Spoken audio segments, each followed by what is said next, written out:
Summer the Swan. Last name, first name, start time. Number one, the following question has two parts. Answer part A and then answer part B. Part A, in the paragraph 2 of excerpt 1, what is the meaning of the word frenzy? A, an awkward way. B, a crisscrossing pattern. C, a wild and excited manner. D, an exact and planned course. Number 2, part B. Which phrase from the text best helps the reader determine the meaning of frenzy? A, blank spaces that he could never fill in. B, kneeling on the ground in helpless pain. C, frightened him so much. D, turned and run without direction. Number 3, excerpt 1 is told from Charlie's point of view. Choose a way that Charlie's point of view influences the story. A, the reader remains unaware of what caused Charlie to become lost because Charlie doesn't remember the cause of upsetting events. B, the small detail Charlie remembers becomes more and more important to him than the situation he is in. C, the conflict is not revealed until the very end of the excerpt because Charlie remains unaware of the problem he is facing. D, the challenges Charlie faces in life appear to be more serious than they really are because Charlie does not understand the details of his situation. 4, when Charlie saw Sarah get hurt at the Dairy Queen, he had turned and run.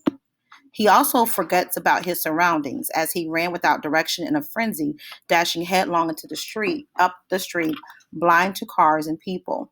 Paragraph 2. How do these details help the reader identify Charlie's character? A, these details show that Charlie has a difficult time focusing on his surroundings. B, these details highlight that Charlie does not trust other people to help him. C, these details present Charlie's fear of unknown people and places.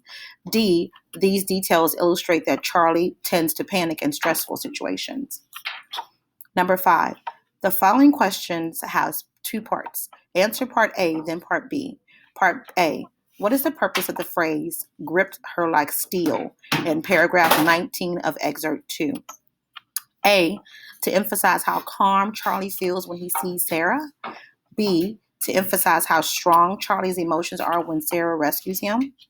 C, to emphasize how fearful Charlie still is after Sarah finds him. D, to emphasize how fast Charlie's emotions changed after Sarah hugs him. Number 6, part B, which detail from the story best supports the answer to part A? A, his face streaked with dirt and tears. His pajama jacket hung in shreds about his scratched chest. B, he opened his eyes as he saw Sarah. A strange expression came over his face, an expression of wonder and joy and disbelief. C, she paused, looked down at him, and then slid on the seat of her pants, went down the bank, and took him in her arms. D, it's all right now, Charlie. I'm here and we're going home. Number 7, in excerpt 2, what is the author trying to convey to the reader when he says Sarah's legs are useless as rubber bands? A, Sarah's legs are very flexible. B, Sarah doesn't feel very stable on her feet at the moment. C, Sarah's legs have changed from their original composition to a different kind of material.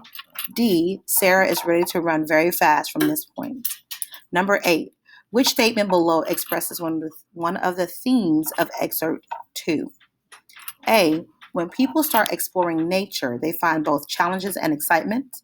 B, when people work together as a team, they can eventually solve problems. C, when people care deeply about someone, they become determined to help them. D, when people listen to the advice of others, they more easily reach success in whatever they do.